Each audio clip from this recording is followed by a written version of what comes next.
ರಕ್ಷಣಾ ಸಾಮಗ್ರಿಗಳ ಉತ್ಪಾದನೆಯಲ್ಲಿ ಸ್ವಾವಲಂಬನೆ ಸಾಧಿಸುವ ಉದ್ದೇಶದಿಂದ 7 ಹೊಸ ರಕ್ಷಣಾ ಕಂಪನಿಗಳನ್ನು ಇಂದು ಪ್ರಧಾನಮಂತ್ರಿ ನರೇಂದ್ರ ಮೋದಿ ಅವರು ವಿಡಿಯೋ ಕಾನ್ಫರೆನ್ಸ್ ಮೂಲಕ ರಾಷ್ಟ್ರಕ್ಕೆ ಸಮರ್ಪಿಸಿದರು. ದೆಹಲಿಯ ಡಿಆರ್ಡಿಒ ಕೇಂದ್ರದಲ್ಲಿ ಆಯೋಜಿಸಿದ್ದ ಕಾರ್ಯಕ್ರಮದಲ್ಲಿ ರಕ್ಷಣಾ ಸಚಿವ ರಾಜನಾಥ್ ಸಿಂಗ್, ರಕ್ಷಣಾ ಖಾತೆ ರಾಜ್ಯ ಸಚಿವ ಅಜಯ್ ಭಟ್, ರಾಷ್ಟ್ರೀಯ ಭದ್ರತಾ ಸಲಹೆಗಾರ ಅಜಿತ್ ದೋವಲ್, ಸೇನಾ ಅಧಿಕಾರಿಗಳು, ರಕ್ಷಣಾ ಉದ್ಯಮ ಸಂಸ್ಥೆಗಳ ಪ್ರತಿನಿಧಿಗಳು ಉಪಸ್ಥಿತರಿದ್ದರು.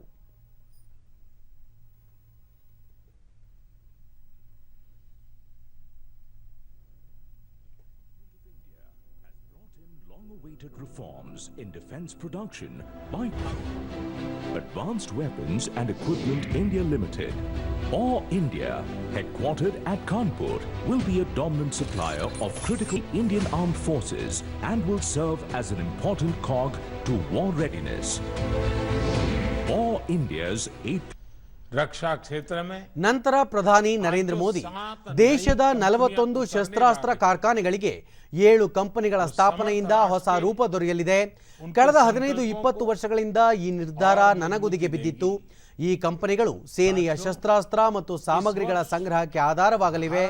ಈ ಕಂಪನಿಗಳ ಮೂಲಕ ವಿಶ್ವ ದರ್ಜೆಯ ಕೌಶಲ್ಯಗಳು, ಹೊಸ ತಂತ್ರಜ್ಞಾನವನ್ನು ಕಾರ್ಖಾನೆಗಳಲ್ಲಿ ಅಳವಡಿಸಿಕೊಳ್ಳಲು ಸಾಧ್ಯವಾಗಲಿದೆ. ರಕ್ಷಣಾ ಉತ್ಪಾದನೆಯಲ್ಲಿ ಸ್ವಾವಲಂಬನೆಗೆ ಅವಕಾಶವಾಗಲಿದೆ ಎಂದರು. ಕಳೆದ 7 ವರ್ಷಗಳಲ್ಲಿ ರಕ್ಷಣಾ ಕ್ಷೇತ್ರದಲ್ಲಿ ತಂತ್ರಜ್ಞಾನಕ್ಕೆ ಹೆಚ್ಚು ಒತ್ತು ನೀಡಲಾಗಿದ್ದು ಪಾರದರ್ಶಕತೆಯನ್ನು ತರಲಾಗಿದೆ. ರಕ್ಷಣಾ ಸಾಮಗ್ರಿ ಖರೀದಿಗೆ ಏಕ ಗವಾಕ್ಷಿ ವ್ಯವಸ್ಥೆಯನ್ನು ಜಾರಿಗೆ ತರಲಾಗಿದೆ. ರಕ್ಷಣಾ ಉತ್ಪಾದನೆಯಲ್ಲಿ ಖಾಸಗಿ ವಲಯವನ್ನು ಉತ್ತೇಜಿಸಲಾಗುತ್ತಿದೆ ಎಂದರು. ಹೊಸ 7 ಕಂಪನಿಗಳು ಸಂಶೋಧನೆ ಮತ್ತು ಅಭಿವೃದ್ಧಿಯ ಕೆಲಸ ಸಂಸ್ಕೃತಿಯನ್ನು ರೂಢಿಸಿಕೊಳ್ಳಬೇಕಾಗಿದೆ. ಈ ಕಂಪನಿಗಳಿಂದ ಶಸ್ತ್ರಾಸ್ತ್ರ ಕಾರ್ಖಾನೆಗಳಲ್ಲಿನ ಪ್ರತಿಭೆಗಳಿಗೆ ಸಾಮರ್ಥ್ಯ ದೊರೆಯಲಿದೆ. ಕಾರ್ಖಾನೆಗಳು ಗುಣಮಟ್ಟ ಮತ್ತು ವಿಶ್ವಾಸಾರ್ಹತೆಯನ್ನು ಮತ್ತಷ್ಟು ಹೆಚ್ಚಿಸಿಕೊಳ್ಳಬೇಕಾಗಿದೆ.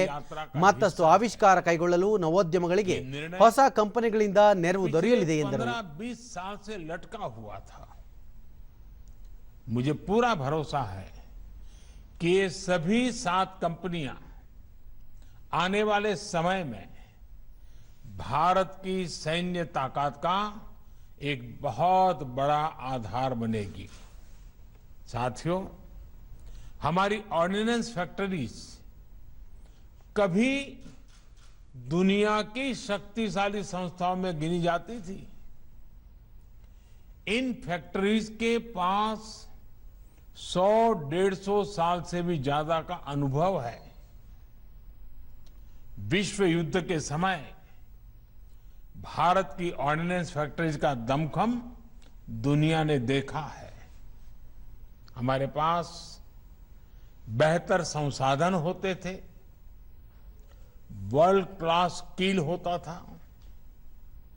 आजादी के बाद हमें जरूरत थी इन फैक्ट्रीज को अपग्रेड करने की, न्यू एज टेक्नोलॉजी को अपनाने की, लेकिन इस पर बहुत ध्यान नहीं दिया गया.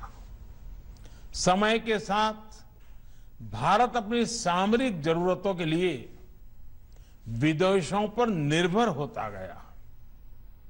इस स्थिति में परिवर्तन लाने में ये नई 7 डिफेंस कंपनियां बहुत बड़ी भूमिका निभाएगी. साथियों, आत्मनिर्भर भारत अभियान के तहत देश का लक्ष्य भारत को अपने दम पर दुनिया की बड़ी सैन्य ताकत बनाने का है. भारत में आधुनिक सैन्य इंडस्ट्री के विकास का है. ರಾಜನಾಥ್ ಸಿಂಗ್ ದೇಶದ ರಕ್ಷಣಾ ಸನ್ನದ್ಧತೆಯಲ್ಲಿ ಸ್ವಾವಲಂಬನೆ ಸಾಧಿಸಲು ಶಸ್ತ್ರಾಸ್ತ್ರ ಕಾರ್ಖಾನೆ ಮಂಡಳಿಯನ್ನು 100% ಸರ್ಕಾರಿ ಸ್ವಾಮ್ಯದ ಕಾರ್ಪೊರೇಟ್ ಸಂಸ್ಥೆಗಳಾಗಿ ಪರಿವರ್ತಿಸಲು ಕೇಂದ್ರ ಸರ್ಕಾರ ನಿರ್ಧರಿಸಿದೆ. ಈ ಬೆಳವಣಿಗೆ ರಕ್ಷಣಾ ಕ್ಷೇತ್ರದಲ್ಲಿ ದಕ್ಷತೆ, ನಾವೀನ್ಯತೆಗೆ ಕಾರಣವಾಗಲಿದೆ. ರಕ್ಷಣಾ ಉತ್ಪಾದನೆಯಲ್ಲಿ ಖಾಸಗಿ ವಲಯಕ್ಕೆ ಅವಕಾಶ ನೀಡಲಾಗುತ್ತಿದೆ. ಹೊಸ ಕಂಪನಿಗಳಿಗೆ ಸ್ವಾಯತ್ತತೆ ದೊರೆಯಲಿದ್ದು ಕಾರ್ಯಕ್ಷಮತೆ ಸುಧಾರಣೆಯಾಗಲಿದೆ. ಈ ಕಂಪನಿಗಳ ಸ್ಥಾಪನೆಯಿಂದ ಸ್ಪರ್ಧಾತ್ಮಕತೆ ಮತ್ತು ವೃತ್ತಿಪರತೆ ಹೆಚ್ಚುವುದಲ್ಲದೆ ಉತ್ಪಾದನಾ ವೆಚ್ಚ ಸಹ ಕಡಿಮೆಯಾಗಲಿದೆ ಎಂದರು. अंतिम बैठक एम्प्लॉइज फेडरेशन के साथ हमारी भी हुई है. मैं ये कहना चाहूंगा कि एम्प्लॉई ने इस कॉर्पोरेटाइजेशन में जिस प्रकार का सहयोग किया है उसकी जितने भी सराहना की जाए वह कम है. मैं सचमुच उन्हें साधुवाद देना चाहता हूं, उनमें बधाई देना चाहता हूं।